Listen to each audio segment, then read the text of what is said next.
Hey there, and welcome to my channel. I'm the Sparkly Luna, and this is part 1 of my live read stream recordings of Hitchhiker's Guide to the Galaxy, Volume 1. A few things to note before we get started. First, if you like this video, please give it a like. And if you really like it, go on and subscribe to my channel, as I'll be uploading part 2 very soon. And second, as these are recordings of live streams, there may be a few mistakes and stutters along the way. I've done my best to clean up the audio, but still, keep this in mind as you listen. Now, without further ado, sit back, relax, and enjoy. The Hitchhiker's Guide to the Galaxy. Far out in the uncharted backwaters of the unfashionable end of the western spiral arm of the galaxy lies a small, unregarded yellow sun. Orbiting this, at a distance of roughly 92 million miles, is an utterly insignificant little blue-green planet whose ape-descended lifeforms are so amazingly primitive that they still think digital watches are a pretty neat idea. This planet has, or rather had, a problem, which was this. Most of the people living on it were unhappy for pretty much of the time. Many solutions were suggested for this problem, but most of these were largely concerned with movements of small green pieces of paper, which is odd because on the whole it wasn't the small green pieces of paper that were unhappy. And so the problem remained. Lots of the people were mean, and most of them were miserable, even the ones with digital watches. Many were increasingly of the opinion that they'd all made a mistake in coming down from the trees in the first place, and some said that even the trees had been a bad move, and that no one should have ever left the ocean. And then, one Thursday, nearly 2,000 years after one man had been nailed to a tree for saying how great it would be to be nice to people for a change, a girl sitting on her own in a small cafe in Rickmansworth suddenly realized what it was that had been going wrong all this time, and she finally knew how the world could be made a good and happy place. That this time it was right, it would work, and no one would have to get nailed to anything. Sadly, however, before she could get to a phone to tell anyone about it, a terrible, stupid catastrophe occurred, and the idea was lost forever. This is not her story. But this is the story of that terrible, stupid catastrophe and some of its consequences. It is also the story of a book titled The Hitchhiker's Guide to the Galaxy. Not an Earth book, never published on Earth, and until the terrible catastrophe occurred, never seen or even heard of by any Earth man. Nevertheless, a wholly unremarkable book. In fact, it was probably the most remarkable book ever to come out of the great publishing corporations of Ursa Minor, of which no Earth man had ever heard of either. Not only is it a wholly remarkable book, it is also a highly successful one, more popular than the Celestial Home Care Omnibus, better selling than 53 More Things to Do in Zero Gravity, and more controversial than Ulan Kolafid's trilogy of philosophical blockbusters, Where God Went Wrong, Some More of God's Greatest Mistakes, and Who Is This God Person Anyways? In many of the more relaxed civilizations on the outer eastern rim of the galaxy, the Hitchhiker's Guide has already supplanted the great Encyclopedia Galactica as the standard repository of all knowledge and wisdom, for though it has many omissions and contains much that is apocryphal, or at least wildly inaccurate, it scores over the older, more pedestrian work in two important respects. Firstly, it is slightly cheaper. And secondly, it has the words "Don't Panic" inscribed in large, friendly letters on its cover. But the story of this terrible, stupid Thursday, the story of its extraordinary consequences, and the story of how these consequences are inextricably intertwined with this remarkable book begins very simply. It begins with a house. Chapter 1. The house stood on a slight rise, just on the edge of a village. It stood on its own and looked over a broad spread of West Country farmland. Not a remarkable house by any means. It was about 30 years old, squattish, squarish, made of brick, and had 4 windows set in the front of a size and proportion which more or less exactly failed to please the eye. The only person for whom the house was in any way special was Arthur Dent, and that was only because it happened to be the one he lived in. He had lived in it for about 3 years, ever since he had moved out of London, because it made him nervous and irritable. He was about 30 as well, tall, dark-haired, and never quite at ease with himself. The thing that used to worry him most was the fact that people always used to ask him what he was looking so worried about. He worked in local radio, which he always used to tell his friends was a lot more interesting than they probably thought. It was, too. Most of his friends worked in advertising.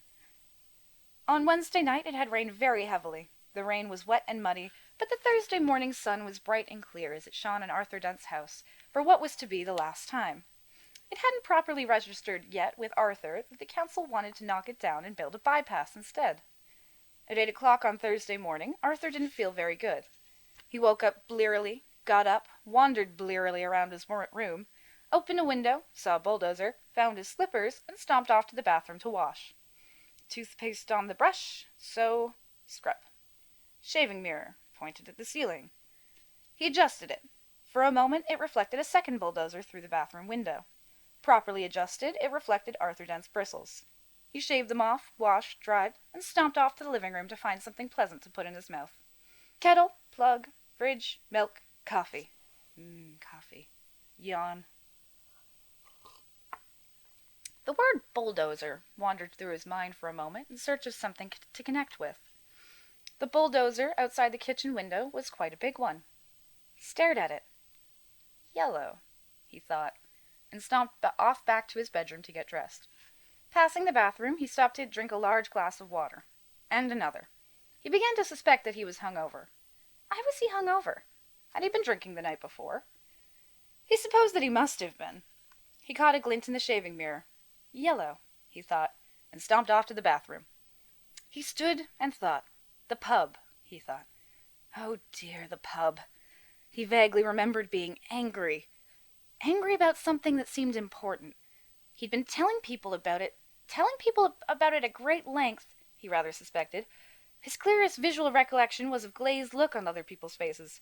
Something about a new bypass he just found out about. It had been in the pipeline for months, only no one seemed to have known about it. Ridiculous. He took a swig of water. It would sort itself out, he decided. No one wanted a bypass. The council didn't have a leg to stand on. It would sort itself out. God, what a terrible hangover it had earned him. He looked at himself in the wardrobe mirror. He stuck out his tongue. Yellow, he thought. The word yellow wandered through his mind in search of something to connect with. 15 seconds later, he was out of the house and lying in front of the big yellow bulldozer that was advancing up his garden path. Mr. L. Prosser was, as they say, only human. In other words, he was a carbon-based bipedal life form descended from an ape. More specifically, he was 40, fat and shabby, and worked for the local council. Curiously enough, though, he didn't know it, he was also a direct male line descendant of Genghis Khan, though intervening generations and racial mixing had so juggled his genes that he had no discernible mongoloid characteristics, and the only vestiges left in Mr. L. Prosser of his mighty ancestry were a pronounced stoutness about the tum and a predilection for little fur hats. He was by no means a great warrior. In fact, he was a nervous, worried man. Today, he was particularly nervous and worried because something had gone seriously wrong with his job, which was to see that Arthur Dent's house got cleared out of the way before the day was out. "Come off it, Mr. Dent," he said. "You can't win, you know. You can't lie in front of the bulldozer indefinitely." He tried to make his eyes blaze fiercely, but they just wouldn't do it. Arthur lay in the mud and squelched at him. "I'm game," he said. "We'll see who rusts first." "I'm afraid you're going to have to accept it," said Mr. Prosser, gripping his fur hat and rolling it up round the top of his head. "This bypass has got to be built, and it's going to be built." "First I've heard of it," said Arthur. "Why's it got to be built?" Mr. Prosser shook his finger at him for a bit, then stopped and put it away again. "What do you mean, why's it got to be built?" he said. "It's a bypass. You've got to build bypasses." Bypasses are devices which allow some people to dash from point A to point B very fast, whilst other people dash from point B to point A very fast. People living at point C, being a point directly between, are often given to wonder what's so great about point A that so many people from point B are so keen to get there, and what's so great about point B that so many people from point A are so keen to get there. They often wish that people would just, once and for all, work out where it is the hell they want to be. Mr. Prosser wanted to be at point D. Point D wasn't anywhere in particular. It was just any convenient point a very long way from points A, B, and C. He would have liked a nice little cottage at point D, with axes over the door, and spend a pleasant amount of time at point E, which would be the nearest pub to point D. His wife, of course, wanted climbing roses, but he wanted axes. He didn't know why, he just liked axes. He flushed hotly under the derisive grins of the bulldozer drivers. He shifted his weight from foot to foot, but it was equally uncomfortable on each. Obviously somebody had been appallingly incompetent, and hoped to God it wasn't him. Mr. Prosser said, "You are quite entitled to make any suggestions or protests at the appropriate time, you know." "Appropriate time?" hooted Arthur. "Appropriate time? The first I knew about it was when a workman arrived at my home yesterday. I asked him if he had come to clean the windows, and he said no, he'd come to demolish the house. He didn't tell me straight away, of course. Oh, no, first he wiped a couple of windows and charged me $5. Then he told me. But, Mr. Dent, the plans have been available in the local planning office for the last 9 months. Oh, yes, well, as soon as I heard, I went straight round to see them yesterday afternoon. Hadn't exactly gone out of your way to call attention to them, had you? I mean, like actually telling anybody or anything." "The plans were on display." "On display? I eventually had to go down to the cellar to find them." "Well, that's the display department." "With a torch." "Oh, well, the lights had probably gone." "So had the stairs." "But, look, you found the notice, didn't you?" "Yes. Yes, I did," said Arthur.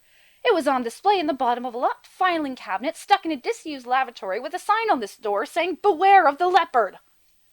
A cloud passed overhead. It cast a shadow over Arthur Dent as he lay propped up on his elbow in the cold mud. Cast a shadow over Arthur Dent's house. Mr. Prosser frowned at it. It's not as if it's a particularly nice house," he said. "I'm sorry, but I happen to like it." "You like the bypass?" "Oh, shut up," said Arthur Dent. "Shut up and go away and take your bloody bypass with you. You haven't got a leg to stand on, and you know it." This is fun to do. Mr.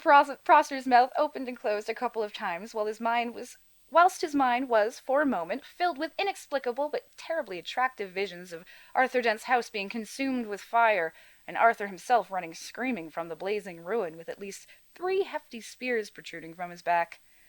Mr. Prosser was often bothered with visions like these, and they made him feel very nervous. He stuttered for a moment, and then pulled himself together. "Mr. Dent," he said. "Hello, yes," said Arthur. "Some factual information for you. Have you any idea how much damage that bulldozer would suffer if I just let it roll straight over you?" "How much?" said Arthur. "None at all," said Mr. Prosser, and stormed nervously off, wondering why his brain was filled with 1,000 hairy horsemen all shouting at him. By a curious coincidence, none at all is exactly how much suspicion the ape descendant Arthur had that one of his closest friends was not descended from an ape, but was in fact from a small planet somewhere in the vicinity of Betelgeuse, and not from Guildford as he originally claimed. Arthur Dent had never, ever suspected this. This friend of his had arrived on the planet Earth some 15 Earth years previously, and he had worked hard to blend himself into Earth society, with, it must be said, some success. For instance, he had spent those 15 years pretending to be an out-of-work actor, which was plausible enough. He had made one careless blunder, though, because he had skimped a bit on his preparatory research. The information he had gathered had led him to choose the name Ford Prefect as being nicely inconspicuous. He was not conspicuously tall. His features were striking, but not conspicuously handsome. His hair was wiry and gingerish, and brushed backward from the temples. His skin seemed to be pulled backwards from the nose. There was something very slightly odd about him, but it was difficult to say what it was. Perhaps it was that his eyes didn't seem to blink often enough, and when you talked to him for any length of time, your eyes began to involuntary water on his behalf. Perhaps it was that he smiled slightly too broadly, and gave people the unnerving impression that he was about to go for their neck. He struck most of the friends he had made on Earth as an eccentric, but a harmless one, an unruly boozer with some oddish habits. For instance, he would often gate-crash university parties, get badly drunk, and start making fun of any astrophysicist he could find till he got thrown out. Sometimes he would get seized with oddly distracted moods, stare into the sky as if hypnotized until somebody asked him what he was doing. Then he would start guiltily for a moment, relax and grin. "Oh, just looking for flying saucers," he would joke, and everyone would laugh and ask him what sort of flying saucers he was looking for. "Green ones," he would reply, with a wicked grin, laugh wildly for a moment, and then suddenly lunged for the nearest bar to buy an enormous round of drinks. Evenings like this usually ended badly.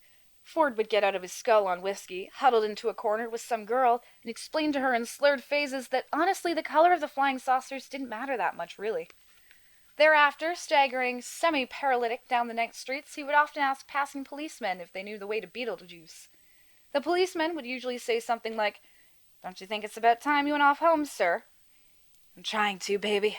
I'm trying to," is what Ford invariably replied on these occasions.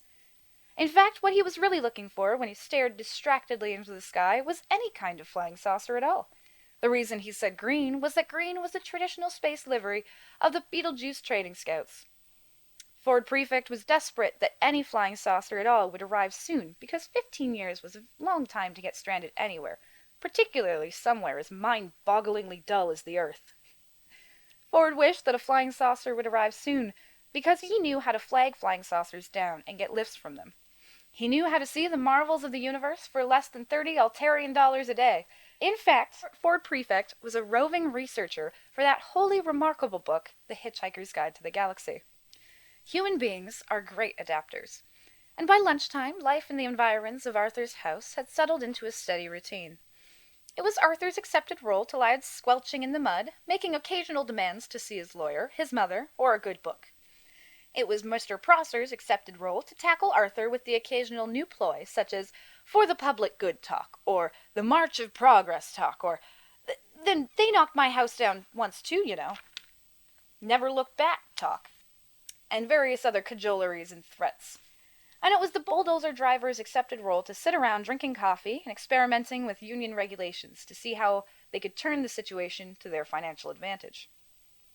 The earth moved slowly in its diurnal course. The sun was beginning to dry out the mud that Arthur lay in. A shadow moved across him again. "Hello, Arthur," said the shadow. Arthur looked up, and, squinting into the sun, was startled to see Ford Prefect standing above him. "Ford!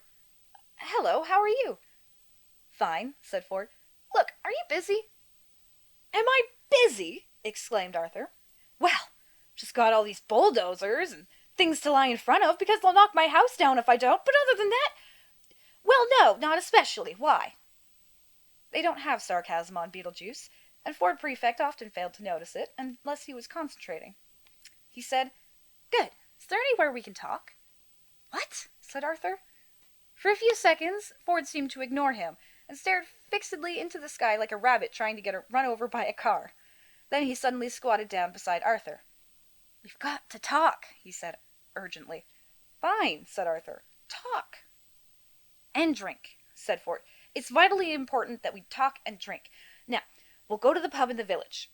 He looked into the sky again, nervous, expectant. "Look, don't you understand?" shouted Arthur. He pointed at Prosser. "That man wants to knock my house down." Ford glanced at him, puzzled. "Well, he can do it while you're away, can't he asked. "But I don't want him to." "Ah. Look, what's the matter with you, Ford?" said Arthur. Nothing's the matter. Listen to me. I've got to tell you the most important thing you've ever heard. I've got to tell you now, and I've got to tell you in the saloon bar of the Horse and Groom."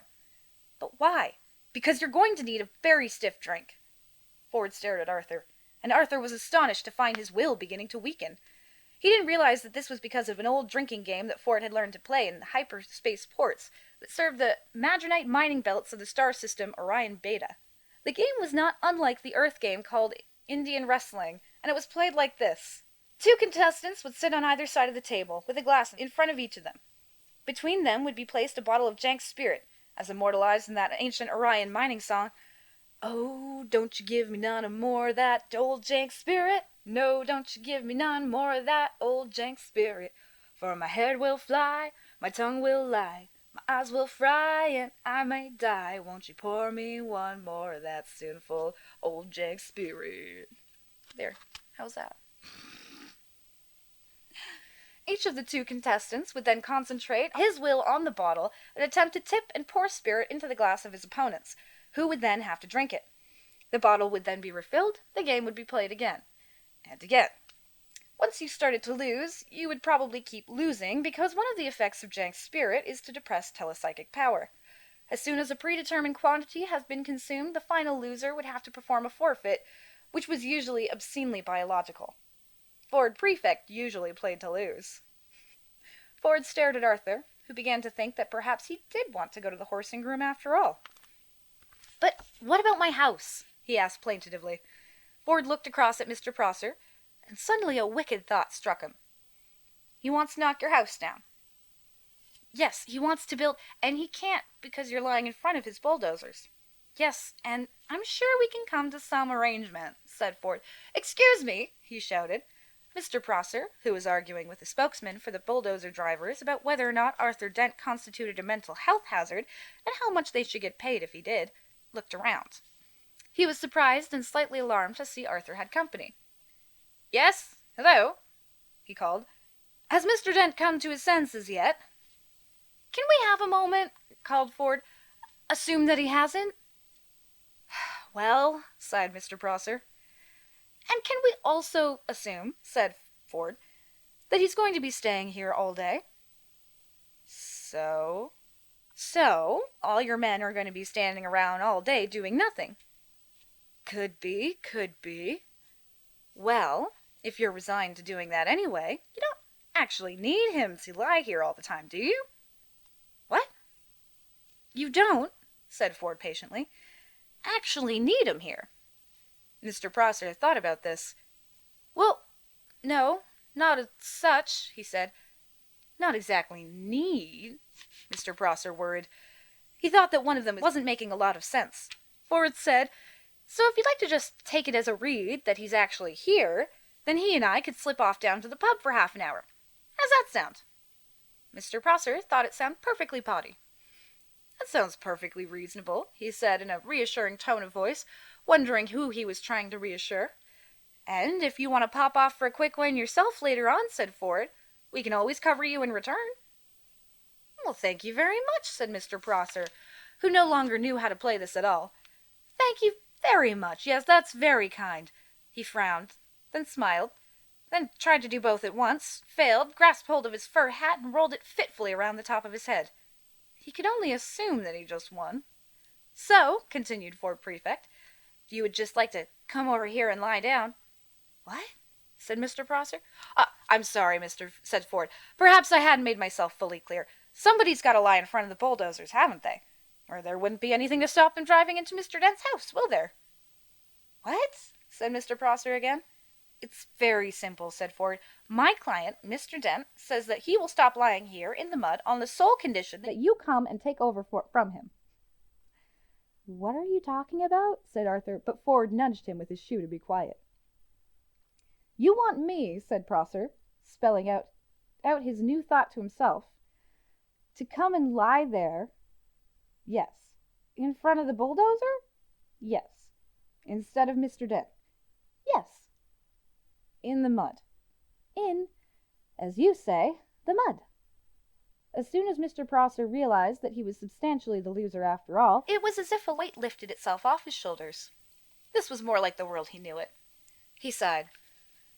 "In return for which you will take Mr. Dent with you down to the pub?"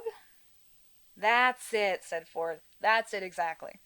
Mr. Prosser took a few nervous steps forward and stopped. "Promise?" he said. "Promise," said Ford. He turned to Arthur. "Come on," he said to him. "Get up and let the man lie down." Arthur stood up, feeling as if he was in a dream. Ford beckoned to the Prosser, who sadly, awkwardly, sat down in the mud. He felt that his whole life was some kind of dream, and he sometimes wondered whose it was and whether or not they were enjoying it. The mud folded itself around his bottom and his arms and oozed into his shoes. Ford looked at him severely. "And no sneaky knocking down Mr. Dent's house while he's away, all right?" he said. "The mere thought," growled Mr. Prosser. "Hadn't even begun to speculate," he continued, settling himself back, "about the merest possibility crossing my mind." He saw the bulldozer drivers' union representative approaching him and let his head sink back and closed his eyes. He was trying to marshal his arguments for proving that he did not now constitute a mental health hazard himself. He was far from certain about this. His mind seemed to be full of noise, horses, smoke, and the stench of blood. This always happened when he felt miserable or put upon, and he'd never been able to explain it to himself. In a high dimension, of which we know nothing, the mighty Khan bellowed with rage, but Mr. Prosser only trembled slightly and whimpered. He began to feel little pricks of water behind his eyelids. Bureaucratic cock-ups, angry men lying in mud, indecipherable strangers handing out inexplicable humiliations, and an unidentified army of horsemen laughing at him in his head. What a day. What a day. Ford Prefect knew it didn't matter a pair of dingoes' kidneys whether Arthur's house got knocked down or not now. Arthur remained very worried. "But can we trust him?" he said. "Myself? I trust him to the end of the earth," said Ford. "Oh, yes," said Arthur. "How far is that?" "About 12 minutes away," said Ford. "Come on, I need a drink." Chapter 2. Here's what the Encyclopedia Galactica has to say about alcohol. It says that alcohol is a colorless, volatile liquid formed by the fermentation of sugars, and also notes its intoxicating effect on certain carbon-based life forms. The Hitchhiker's Guide to the Galaxy also mentions alcohol. It says that the best drink in existence is the Pan-Galactic Gargle Blaster. It says that the effect of drinking a Pan-Galactic Gargle Blaster is like having your brain smashed out by a slice of lemon wrapped around a large gold brick. The guide also tells you on which planets the best Pan-Galactic Gargle Blasters are mixed, how much you can expect to pay for one, and what voluntary organizations exist to help you rehabilitate afterwards. The guide even tells you how you can mix one yourself. Take the juice from one bottle of that old jank spirit, it says. Pour into it 1 measure of water from the seas of Santranginius 5. Oh, that Santranginian seawater, it says. Oh, those Santranginian fish. Allow 3 cubes of Arcturan Megagin to melt into the mixture. It must be properly iced or the benzene is lost. Allow 4 liters of Folian marsh gas to bubble through it, in memory of all those happy hikers who have died of pleasure in the marches of Folia. Over the back of a silver spoon float a measure of colactin hypermint extract, redolent of all those heady odors of the dark colactin zones, subtle, sweet, and mystic. Drop in the tooth of an Algolian sun tiger. Watch it dissolve, spreading the fires of the Algolian suns deep into the heart of the drink. Sprinkle Zamfir. Add an olive. Drink, but very carefully. The Hitchhiker's Guide to the Galaxy sells rather better than the Encyclopedia Galactica. 6 pints of bitter, said Ford Prefect to the barman of the Horse and the Groom. And quickly, please. The world's about to end. The barman of the Horse and Groom didn't deserve this sort of treatment. He was a dignified old man. He pushed his glasses up his nose and blinked at Ford Prefect. Ford ignored him and stared out of the window, so the barman looked instead at Arthur, who shrugged helplessly and said nothing. So the barman said, "Yes, sir. Nice weather for it," and started pulling pints. He tried again. "Going to watch the match this afternoon, then?" Ford glanced round at him. No point," he said, and looked back out the window. "What's that? Foregone conclusion, then, you reckon?" said the barman. "Arsenal without a chance?" No, said Ford. "It's just that the world's about to end." "Ah, yes, sir. So you said," said the barman, looking over his glasses, this time at Arthur. "Lucky escape for Arsenal if it did." Ford looked back at him, genuinely surprised. "No, not really," he said. He frowned. The barman breathed in heavily. "There you are, sir. 6 pints," he said. Arthur smiled at him wanly and shrugged again. He turned and smiled wanly at the rest of the pub, just in case any of them had heard what was going on. None of them had, and none of them could understand what he was smiling at them for. The man sitting next to Ford at the bar looked at the 2 men, looked at the 6 pints, did a swift burst of mental arithmetic, arrived at an answer he liked, and grinned a stupid, hopeful grin at them. "Get off," said Ford. "They're ours," giving him a look that it would have made an Algolian sun tiger get on with what he was doing. Ford slapped a 5-pound note on the bar. He said, "Keep the change." "What? From a 5er? Thank you, sir." "We've got 10 minutes left to spend it." The barman decided simply to walk away for a bit. "Ford," said Arthur, would you please tell me what the hell is going on? Drink up, said Ford. You've got 3 pints to get through. 3 pints? Said Arthur. At lunchtime? The man next to Ford grinned and nodded happily. Ford ignored him. He said, Time is an illusion. Lunchtime doubly so. Very deep, said Arthur. Should send that into the Reader's Digest. Got a page for people like you. Drink up. Why 3 pints all of a sudden? Muscle relaxant. You'll need it. Muscle relaxant? Muscle relaxant. Arthur stared into his beer. Did I do anything wrong today? He said. Or has the world always been like this, and I've just been too wrapped up in myself to notice? All right, said Ford. I'll try to explain. How long have we known each other? How long? Arthur thought. About 5 years? Maybe 6? He said. Most of it seemed to make some kind of sense at the time. Well, all right, said Ford. How would you react if I said that I'm not from Guilford at all, but from a small planet somewhere in the vicinity of Beetlejuice? Arthur shrugged in a so-so sort of way. Well, I don't know, he said, taking a pull of beer. Why, do you think it's the sort of thing you're likely to say? Ford gave up. It wasn't really worth bothering at the moment, what with the world being about to end. He just said, Drink up. He added, perfectly factually, The world's about to end. Arthur gave the rest of the pub another wan smile. The rest of the pub frowned at him. A man waved at him to stop smiling at them and mind his own business. This must be Thursday, said Arthur to himself, sinking low over his beer. I never could get the hang of Thursdays. Chapter 3. On this particular Thursday, something was moving quietly through the ionosphere many miles above the surface of the planet. Several somethings, in fact. Several dozen huge, yellow, chunky, slab-like somethings, huge as office blocks, silent as birds. They soared with ease, basking in electromagnetic rays from the star's soul, biding their time, grouping, preparing. The planet beneath them was almost perfectly oblivious of their presence, which was just how they wanted it for the moment. The huge yellow somethings went unnoticed at Goonhilly. They passed over Cape Cavernal without a blip. Woomera and Jodrell Bank looked straight through them, which was a pity, because it was exactly the sort of thing they'd been looking for all these years. The only place they registered at all was on a small black device called a sub-ether sensomatic, which winked away quietly to itself. It nestled in the darkness inside a leather satchel which Ford Prefect habitually wore slung around his neck. The contents of Ford Prefect's satchel were quite interesting, in fact, and would have made any Earth physicist's eyes pop out of his head, which is why he always concealed them by keeping a couple of dog-eared scripts for plays he pretended he was auditioning for, stuffed on the top. Besides the sub-ether sensomatic and the scripts, he had an electronic thumb, a short, squat black rod, smooth and matte, with a couple of flat switches and dials at one end.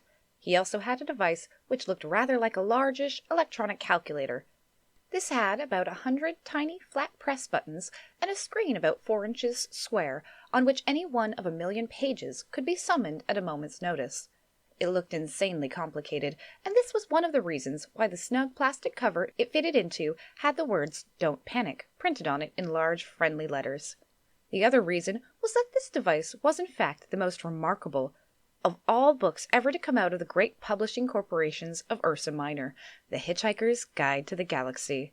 The reason why it was published in the form of a micro-sub-meson electronic component is that if it were printed in a normal book form, an interstellar hitchhiker would require several inconveniently large buildings to carry it around in.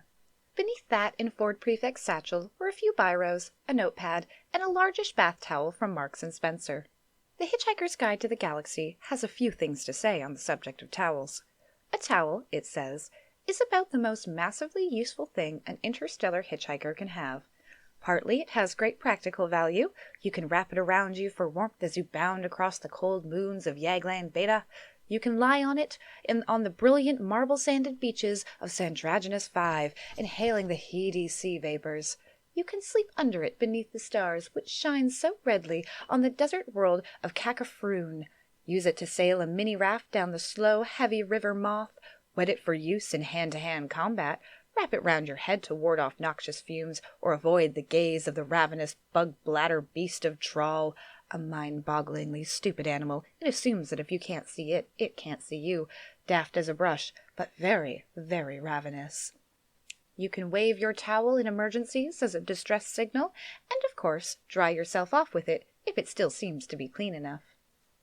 More importantly, a towel has immense psychological value. For some reason, if a strag is a non-hitchhiker, discovers that a hitchhiker has his towel with him, he will automatically assume that he is also in possession of a toothbrush, face flannel, soap, tin of biscuits, flask, compass, map, ball of string, gnat spray, wet weather gear, spacesuit, etc., etc. Furthermore, the strag will then happily lend the hitchhiker any of these or a dozen other items that the hitchhiker might have accidentally lost. What the strag will think is that any man who can hitch the length and breadth of a galaxy, rough it, slum it, struggle against terrible odds, win through, and still know where his towel is clearly a man to be reckoned with. Hence a phrase which has passed into hitchhiker slang, as in, "Hey, you sass that hoopy, forward prefect? There's a frood who really knows where his towel is." Sass is know, be aware of, meet, have sex with. Hoopy is really together guy, and a frood, really amazingly together guy. Nestling quietly on top of the towel in Ford Prefect's satchel, the sub-ether sensomatic began to wink more quickly. Miles above the surface of the planet, the huge yellow somethings began to fan out. At Jodrell Bank, someone decided it was time for a nice, relaxing cup of tea. "You got a towel with you?" said Ford suddenly to Arthur. Arthur, struggling through his third pint, looked round at him. What, no, should I have? He had given up being surprised. There didn't seem to be any point any longer. Ford clicked his tongue in irritation. "Drink up," he urged. At that moment, the dull sound of a rumbling crash from outside filtered through the low murmur of the pub, through the sound of the jukebox, through the sound of the man next to Ford hiccuping over the whiskey Ford had eventually bought him. Arthur choked on his beer, leapt to his feet. "What's that?" he yelped. "Don't worry," said Ford. "They haven't started yet." "Thank God for that," said Arthur, and relaxed. "It's probably just your house being knocked down," said Ford, downing his last pint. "What?" shouted Arthur. Suddenly Ford's spell was broken. Arthur looked wildly around him and ran to the window. "My God, they are! They're knocking my house down! What the hell am I doing in the pub, Ford?" "It hardly makes any difference at this stage," said Ford. "Let them have their fun." "Fun?" yelped Arthur. "Fun?" He quickly checked out the window again that they were talking about the same thing. "Damn their fun!" he shouted, and ran out of the pub, furiously waving a nearly empty beer glass. He made no friends at all in the pub that lunchtime. "Stop! You vandals! You home-wreckers!" bawled Arthur. "You half-crazed Visigoths! Stop! Stop, will you?" Ford would have to go after him. Turning quickly to the barman, he asked for 4 packets of peanuts. "Oh, there you are, sir," said the barman, slapping the packets on the bar. 28 pence, if you be so kind." Ford was very kind. He gave the barman another £5 note and told him to keep the change. The barman looked at it, then looked at Ford. He suddenly shivered. He experienced a momentary sensation that he didn't understand, because no one on Earth had ever experienced it before. In moments of great stress, every life form that exists gives out a tiny subliminal signal. This signal simply communicates an exact and almost pathetic sense of how far that being is from the place of its birth. On Earth, it is never possible to be further than 16,000 miles from your birthplace, which really isn't that far, so such signals are too minute to be noticed. Ford Prefect was at this moment under great stress, and he was born 600 light-years away in the near vicinity of Betelgeuse. The barman reeled for a moment, hit by a shocking, incomprehensible sense of distance. He didn't know what it meant, but he looked at Ford Prefect with a new sense of respect, almost awe. "Are you serious, sir?" he said, in a small whisper which had the effect of silencing the pub. "You think the world's going to end?" "Yes," said Ford.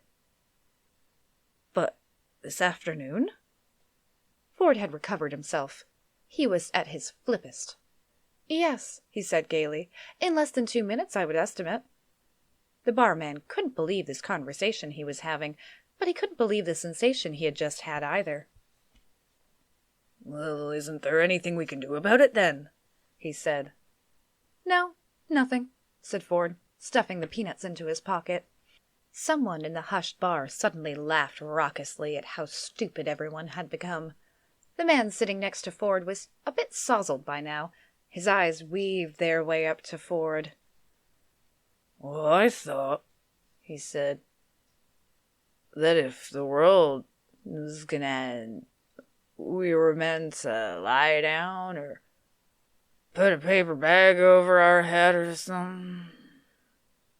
"Well, if you like that, yes," said Ford. "It's what they told us in the army," said the man, and his eyes began the long trek back towards his whiskey. "Will that help?" said the barman.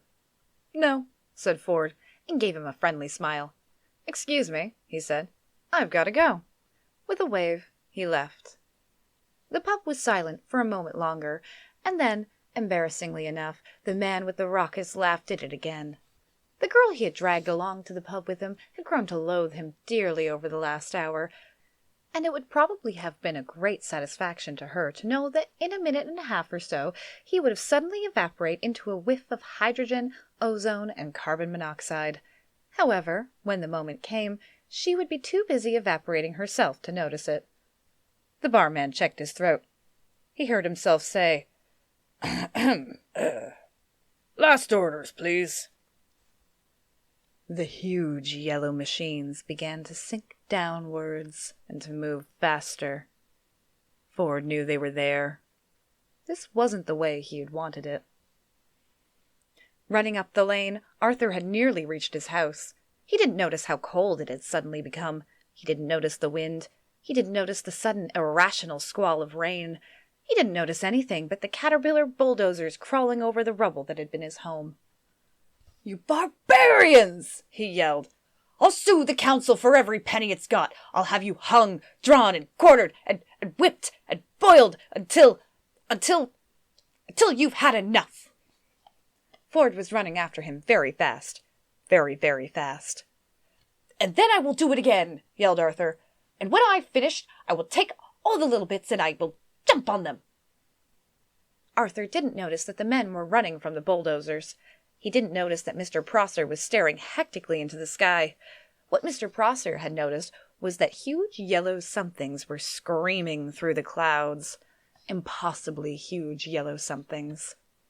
"And I will carry on jumping on them," yelled Arthur, still running, "until I get blisters, or I can think of anything more unpleasant to do, and then—" Arthur tripped and fell headlong, rolled and landed flat on his back. At last he noticed that something was going on. His fingers shot upwards. "What the hell's that?" he shrieked. Whatever it was raced across the sky in its monstrous yellowness, tore the sky apart with a mind-buggering noise, and leapt off into the distance, leaving a gaping air to shut behind it with a bang that drove your ears 6 feet into your skull. Another one followed and did exactly the same thing, only louder. It's difficult to say what the people on the surface of the planet were doing now, because they didn't really know what they were doing themselves. None of it made a lot of sense. Running into houses, running out of houses, howling noiselessly at the noise. All around the world, city streets exploded with people. Cars slewed into each other as the noise fell on them, and then rolled off like a tidal wave over hills and valleys, deserts and oceans, seeming to flatten everything it hit. Only one man stood and watched the sky. Stood with terrible sadness in his eyes and rubber bungs in his ears.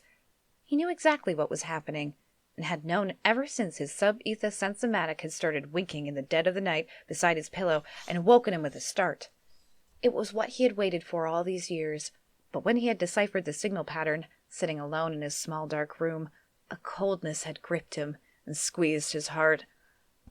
Of all the races in all the galaxy who could have come and said a big hello to planet Earth, he thought, didn't it just have to be the Vogons? Still, he knew what he had to do.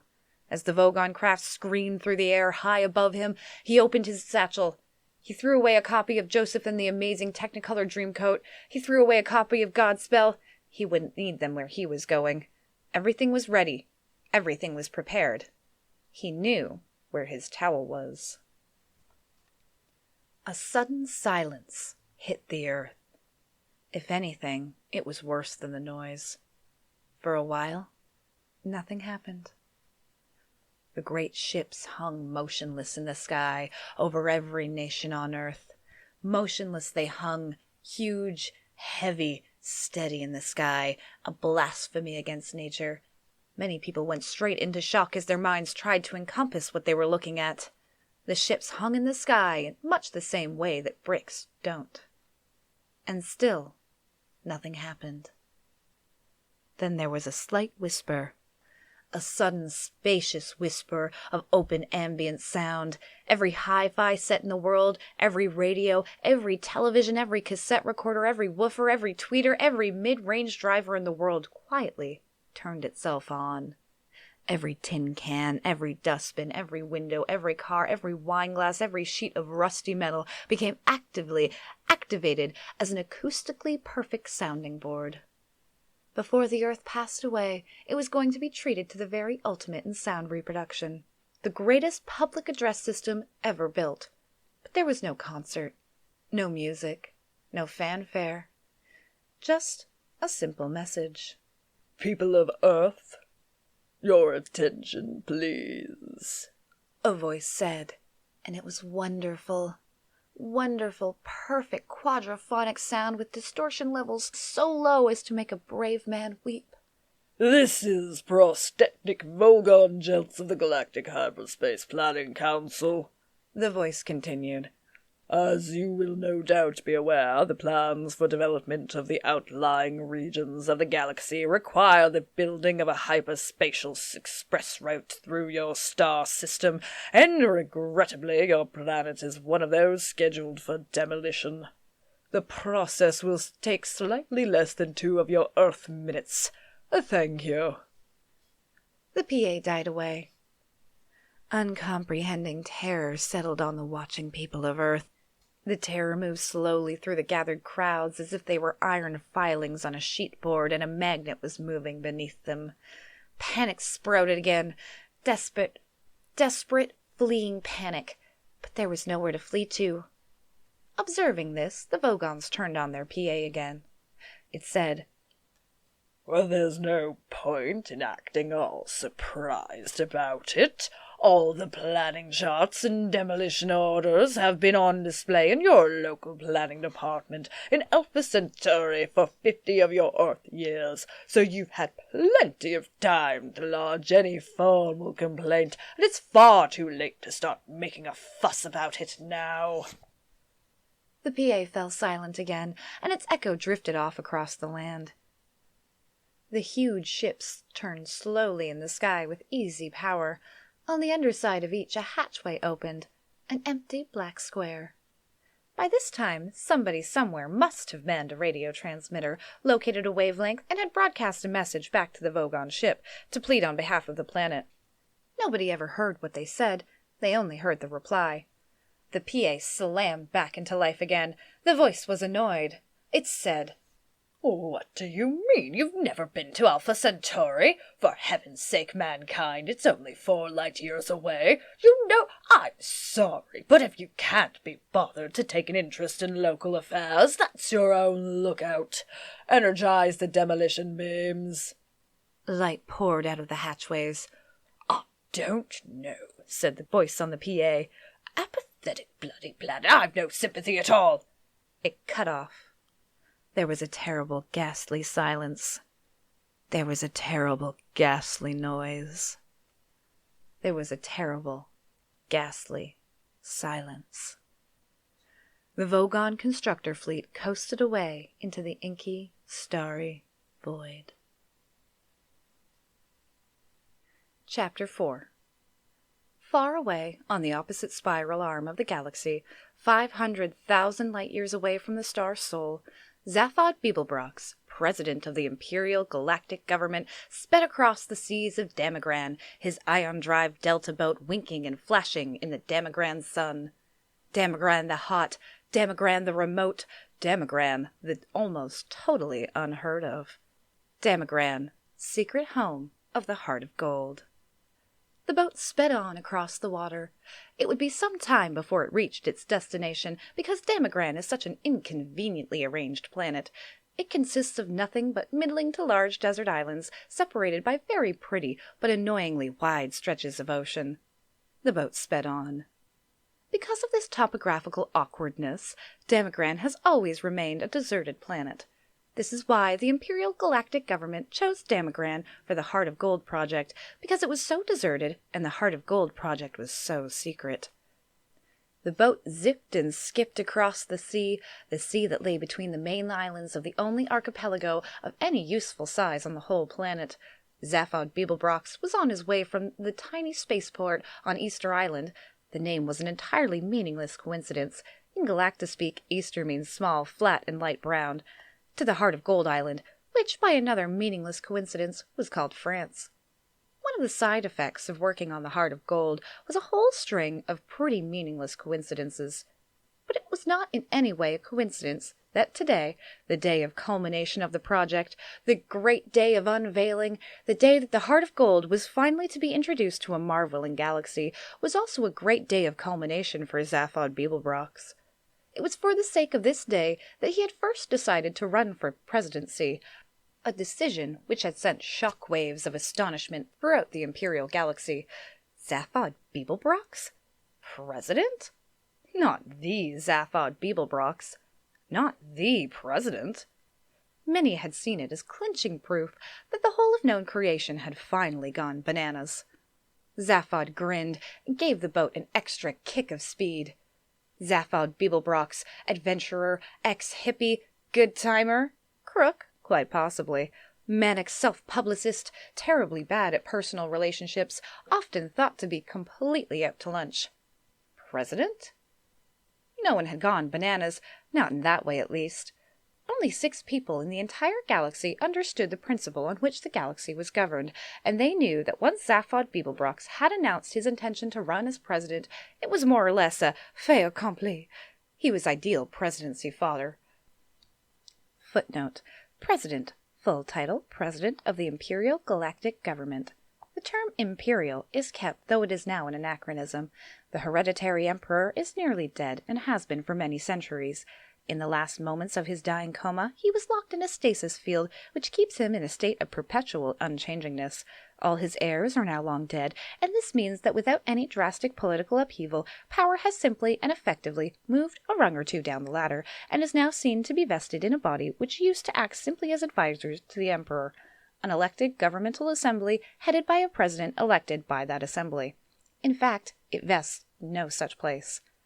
The president in particular is very much a figurehead. He wields no real power whatsoever. He is apparently chosen by the government, but the qualities he is required to display are not those of leadership, but those of finely judged outrage. For this reason, the president is always a controversial choice, always an infuriating but fascinating character. His job is not to wield power, but to draw attention away from it. On those criteria, Zaphod Beeblebrox is one of the most successful presidents the galaxy has ever had. He has already spent 2 of his 10 presidential years in prison for fraud. Very, very few people realize that the president and the government have virtually no power at all, and of these few people, only 6 know whence ultimate political power is wielded. Most of the others secretly believe that the ultimate decision-making process is handled by a computer. They couldn't be more wrong. End of footnote. What they had completely failed to understand was why Zaphod was doing it. He banked sharply, shooting a wild wall of water at the sun. Today was the day. Today was the day when they would realize what Zaphod had been up to. Today was what Zaphod Beeblebrox's presidency was all about. Today was also his 200th birthday, but that was just another meaningless coincidence. As he skipped his boat across the seas of Damagran, he smiled quietly to himself about what a wonderful, exciting day it was going to be. He relaxed and spread his 2 arms lazily along the seat back. He steered with an extra arm he'd recently had fitted just beneath his right one to help improve his ski boxing. "Hey," he cooed to himself. "You're a real cool boy, you." But his nerves sang a song shriller than a dog whistle. The island of France was about 20 miles long, 5 miles across in the middle, sandy and crescent-shaped. In fact, it seemed to exist not so much as an island in its own right, as simply a means of defining the sweep and curve of a huge bay. This impression was heightened by the fact that the inner coastline of the crescent consisted almost entirely of steep cliffs. From the top of the cliff, the land sloped slowly down 5 miles to the opposite shore. On top of the cliffs stood a reception committee. It consisted in large part of the engineers and researchers who had built the Heart of Gold, mostly humanoid, but here and there were a few reptiloid atomineers, 2 or 3 green sylph-like maximegaliticians, an octopodic physiocralist or 2, and a hulavoo. A hulavoo is a superintelligent shade of the color blue. All except the hulavoo were resplendent in their multicolored ceremonial lab coats. The hulavoo had been temporarily refracted into a free-standing prism for the occasion. There was a mood of immense excitement thrilling through all of them. Together and between them, they had gone to and beyond the furthest limits of physical laws, restructured the fundamental fabric of matter, strained, twisted, and broken the laws of possibility and impossibility. But still, the greatest excitement of all seemed to be to meet a man with an orange sash round his neck. An orange sash was what the president of the galaxy traditionally wore. It might not even have made much difference to them if they'd known exactly how much the president of the galaxy actually wielded. None at all. Only 6 people in the galaxy knew that. The job of the galactic president was not to wield power, but to attract attention away from it. Zaphod Beeblebrox was amazingly good at his job. The crowd gasped, dazzled by sun and seamanship, as the presidential speedboat zipped round the headland into the bay. It flashed and shone as it came skating over the sea in wild, skidding turns. In fact, it didn't need to touch the water at all, because it was supported on a hazy cushion of ionized atoms, but just for effect it was fitted with thin fin blades which could be lowered into the water. They slashed sheets of water, hissing into the air, carved deep gashes in the sea which swayed crazily and sank back foaming in the boat's wake as it careered across the bay. Zaphod loved the effect. It was what he was best at. He twisted the wheel sharply. The boat slewed around the wild, scything skid beneath the cliff face and dropped to rest lightly on the rocking waves. Within seconds, he ran out onto the deck and waved and grinned at over 3 billion people. 3 billion people weren't actually there, but they watched his every gesture through the eyes of a small robot tri-D camera which hovered obsequiously in the air nearby. The antics of the president always made amazingly popular tri-D. That's what they were for. He grinned again. 3,000,006 people didn't know it, but today would be a bigger antic than anyone had bargained for. The robot camera homed in for a close-up on the more popular of his 2 heads, and he waved again. He was roughly humanoid in appearance, except for the extra head and 3rd arm. His tousled fair hair stuck out in random directions, his blue eyes glinted with something completely unidentifiable, and his chins were almost always unshaven. A 20-foot-high transparent globe floated next to his boat, rolling and bobbing, glistening in the brilliant sun. Inside it floated a wide semicircular sofa upholstered in glorious red leather. The more the globe bobbed and rolled, the more the sofa stayed perfectly still, steady as an upholstered rock. Again, all done for effect as much as anything. Zaphod stepped through the wall of the globe and relaxed on the sofa. He spread his 2 arms along the back, and with the 3rd brushed some dust off his knee. His head looked about, smiling. He put his feet up. At any moment, he thought, he might scream. Water boiled up beneath the bubble. It seethed and spouted. The bubble surged into the air, bobbing and rolling on the waterspout. Up it climbed, throwing stilts of light at the cliff. Up it surged on the jet, the water falling from beneath it, crashing back into the sea hundreds of feet below. Zaphod smiled, picturing himself. A thoroughly ridiculous form of transport, but a thoroughly beautiful one. At the top of the cliff, the globe wavered for a moment, tipped onto a railed ramp, rolled down it to a small concave platform, and riddled to a halt. To tremendous applause, Zaphod Beeblebrox stepped out of the bubble, his orange sash blazing in the light. The president of the galaxy had arrived. He waited for the applause to die down, then raised his hand in greeting. "Hi," he said. A government spider sidled up to him and attempted to press a copy of his prepared speech into his hands. Pages 3 to 7 of the original version were at the moment floating soggily on the Damagran Sea some 5 miles out from the bay. Pages 1 and 2 had been salvaged by a Damagran fawn-crested eagle and had already been incorporated into an extraordinary new form of nest which the eagle had invented. It was constructed largely of papier-mâché, and it was virtually impossible for a newly hatched baby eagle to break out of it. The Damagran fawn-crested eagle had heard of the notion of survival of the species, but wanted no truck with it. Zaphod Beeblebrox would not be needing his set speech, and he gently deflected the one being offered to him by the spider. "Hi," he said again. Everyone beamed at him, or at least nearly everyone. He singled out Trillian from the crowd. Trillian was a girl that Zaphod had picked up recently whilst visiting a planet, just for fun, incognito. She was slim, darkish, humanoid, with long waves of black hair, a full mouth, an odd little knob of a nose, and ridiculously brown eyes. With her red headscarf knotted in a particular way, and her long, flowing, silky brown dress, she looked vaguely Arabic. Not that anybody there had ever heard of an Arab, of course. The Arabs had very recently ceased to exist, and even when they had existed, they were 500,000 light-years away from Damagran. Trillian wasn't anybody in particular, or so Zaphod claimed. She just went around with him rather a lot, and told him what she thought of him. "Well, hi, honey," he said to her. She flashed him a quick, tight smile and looked away. Then she looked back for a moment and smiled more warmly, but by this time he was looking at something else. "Hi," he said to a small knot of creatures from the press who were standing nearby wishing that he would stop saying hi and get on with the quotes.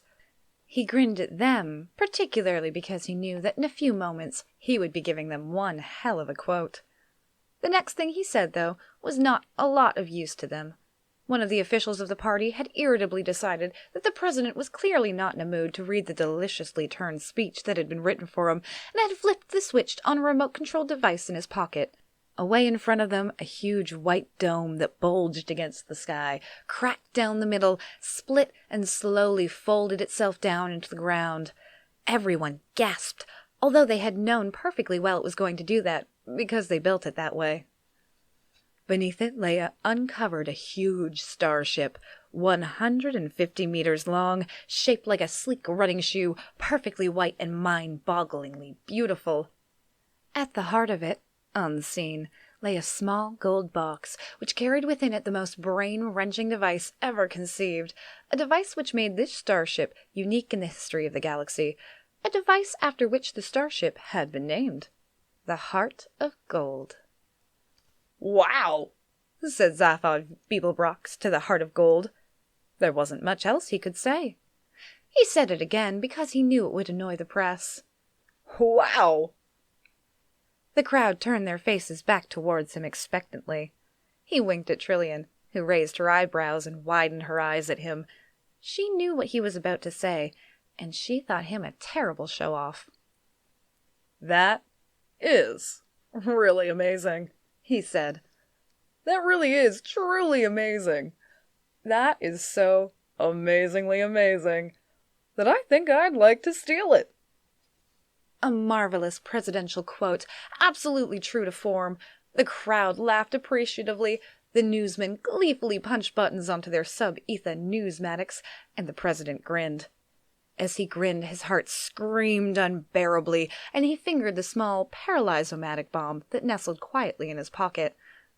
Finally, he could bear it no more. He lifted his heads up to the sky, let out a wild whoop in major thirds, threw the bomb to the ground, and ran forward through the sea of suddenly frozen, beaming smiles. Chapter 5. Prostetnik Vogon Jeltz was not a pleasant sight, even for other Vogons. His highly domed nose rose high above a small, piggy forehead. His dark green rubbery skin was thick enough for him to play the game of Vogon's civil service politics, and play it well, and waterproof enough for him to survive indefinitely at sea depths of up to 1,000 feet with no ill effects. Not that he ever went swimming, of course. His busy schedule would not allow it. He was the way he was, because billions of years ago, when the Vogons had first crawled out of the sluggish primeval seas of the Vogsphere and had lain panting and heaving on the planet's virgin shores, when the first rays of the bright young Vogsal sun had shone across them that morning, it was as if the forces of evolution had simply given up on them there and then, and had turned aside in disgust and written them off as an ugly and unfortunate mistake. They never evolved again. They should never have survived. The fact that they did is some kind of tribute to the thick-willed slug brain of stubbornness of these creatures. "Evolution," they said to themselves. "Who needs it?" And what nature refused to do for them, they simply did without until such a time as they were able to rectify the grosser anatomical inconveniences with surgery. Meanwhile, the natural forces of the planet Vogsphere had been working overtime to make up for their earlier blunder. They brought forth scintillating, jeweled, scuttling crabs, which the Vogons ate, smashing their shells with iron mallets, tall, aspiring trees of breathtaking slenderness and color, which the Vogons cut down and burnt the crab meat with, elegant, gazelle-like creatures with silken coats and dewy eyes, which the Vogons would catch and sit on. They were no use as transport because their backs would snap instantly, but the Vogons sat on them anyway. Thus the planet Vogsphere whiled away the unhappy millennia until the Vogons suddenly discovered the principles of interstellar travel. Within a few short Vog years, every last Vogon had migrated to the Megabrantis cluster, the political hub of the galaxy, and now formed the immensely powerful backbone of the galactic civil service. They have attempted to acquire learning, they have attempted to acquire style and social grace, but in most respects, the modern Vogon is little different from his primitive forebears. Every year they import 27,000 scintillating jewels, scuttling crabs from their native planet and while away a happy drunken night smashing them to bits with iron mallets. Prostetnik Vogon Jeltz was a fairly typical Vogon in that he was thoroughly vile. Also, he did not like hitchhikers. Somewhere in a small, dark cabin, buried deep in the intestines of Prostetnik Vogon Jeltz's flagship, a small match flared nervously. The owner of the match was not a Vogon, but he knew all about them, and was right to be nervous. His name was Ford Prefect. Footnote: Ford Prefect's original name is only pronounceable in an obscure Betelgeusian dialect, now virtually extinct since the great collapsing Hrung disaster of Gal Cid year 03758, which wiped out all the old Praxabeetle communities on Betelgeuse 7. Ford's father was the only man on the entire planet to survive the great collapsing Hrung disaster by an extraordinary coincidence that he was never able to satisfactorily explain. The whole episode is shrouded in deep mystery. In fact, no one ever knew what a Hrung was, nor why it had chosen to collapse on Betelgeuse 7 particularly. Ford's father, magnanimously waving aside the clouds of suspicion that had inevitably settled around him, came to live on Betelgeuse 5, where he both fathered and uncled Ford. In memory of his now dead race, he christened him in the ancient Praxabeetle tongue. Because Ford never learned to say his original name, his father eventually died of shame, which is still a terminal disease in some parts of the galaxy. The other kids at school nicknamed him Ix, which in the language of Betelgeuse 5 translates as boy who is not able to satisfactorily explain what Hrung is, nor why it should choose to collapse on Betelgeuse 7. End of footnote. He looked about the cabin, but could see very little. Strange monstrous shadows loomed and leaped with the tiny flickering flame, but all was quiet. He breathed a silent thank you to the Dentrasis. The Dentrasis are an unruly tribe of gourmands, a wild but pleasant bunch whom the Vogons had recently taken to employing as catering staff on their long-haul fleets, on the strict understanding that they kept themselves very much to themselves. This suited the Dentrasis fine, because they loved Vogon money, which is one of the hardest currencies in space, but loathed the Vogons themselves. The only sort of Vogon a Dentrasi liked to see was an annoyed Vogon. It was because of this tiny piece of information that Ford Prefect was now not a whiff of hydrogen, ozone, and carbon monoxide. He heard a slight groan. By the light of the match, he saw a heavy shape moving slightly on the ground. Quickly, he shook the match out, reached in his pocket, found what he was looking for, and took it out. He ripped it open and shook it. He crouched on the floor. The shape moved again. Ford Prefect said, "I brought some peanuts." Arthur Dent moved and groaned again, muttering incoherently. "Here, have some," urged Ford, shaking the packet again. "If you've never been through a matter transference beam before, you've probably lost some salt and protein. The beer you had should have cushioned your system a bit." "Hurr," said Arthur Dent. He opened his eyes. "It's dark," he said. "Yes," said Ford Prefect. "It's dark." "No light," said Arthur Dent. "Dark, no light." One of the things Ford Prefect had always found hardest to understand about humans was their habit of continually stating and repeating the very, very obvious. As in, "It's a nice day," or "You're very tall," or "Oh dear, you seem to have fallen down a 30-foot well. Are you all right?" At first, Ford had formed a theory to account for this strange behavior. If human beings don't keep exercising their lips, he thought, their mouths probably seize up. After a few months' consideration and observation, he abandoned this theory in favor of a new one. If they don't keep exercising their lips, he thought, their brains start working. After a while, he abandoned this one as well, as being obstructively cynical, and decided he quite liked human beings after all. But he always remained desperately worried about the terrible number of things they didn't know about. "Yes," he agreed with Arthur. "No light." He helped Arthur to some peanuts. "How do you feel?" he asked him. "Like a military academy," said Arthur. "Bits of me keep on passing out." Ford stared at him blankly in the darkness. "If I asked you where the hell we were," said Arthur weakly, "would I regret it?" Ford stood up. "We're safe," he said.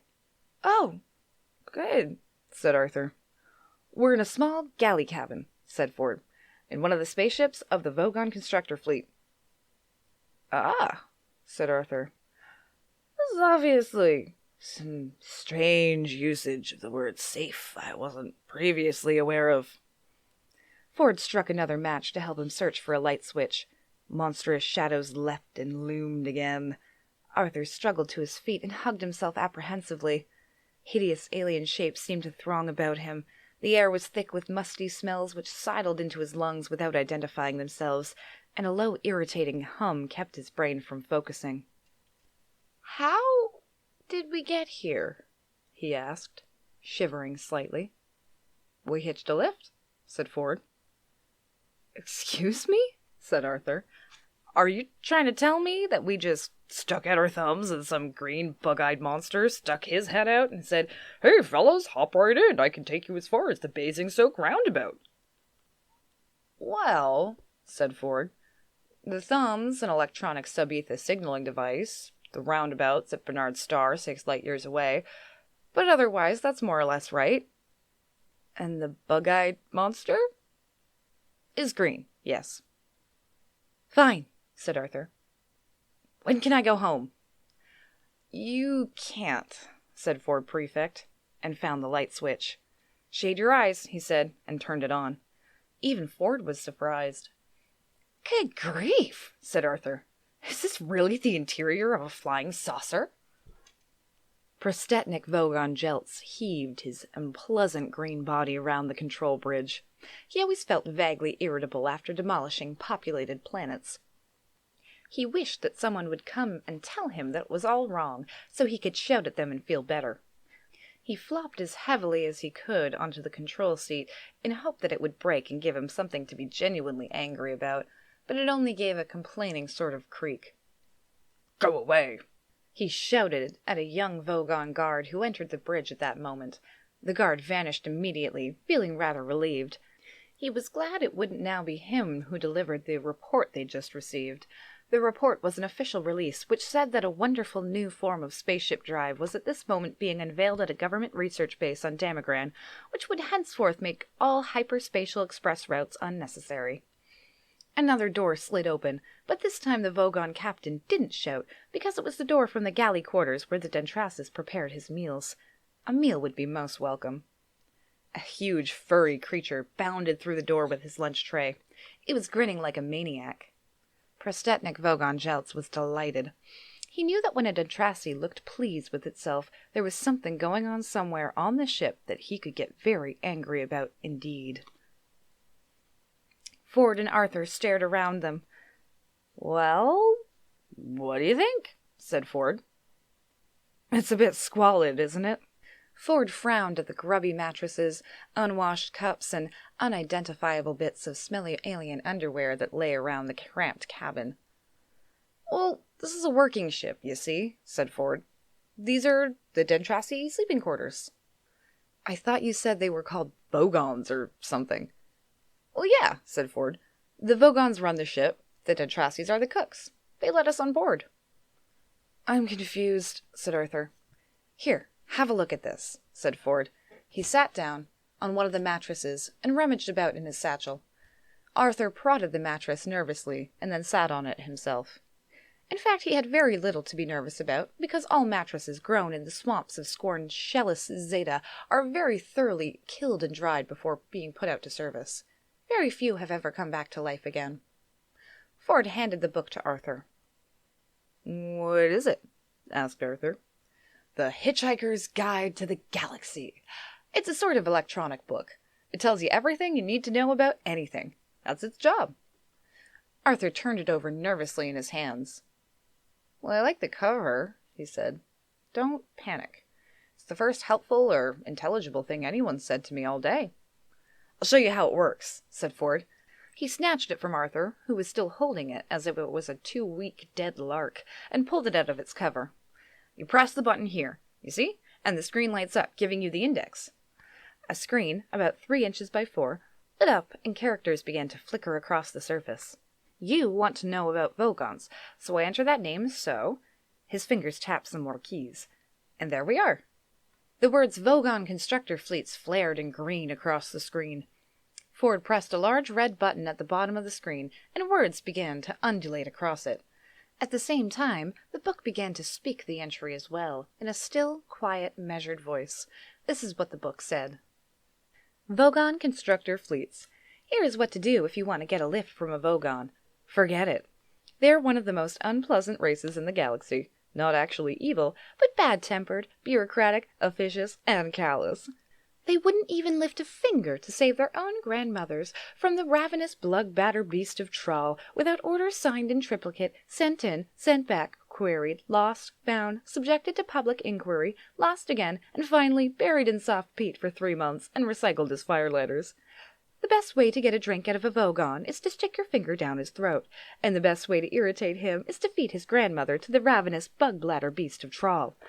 On no account allow a Vogon to read poetry at you." Arthur blinked at it.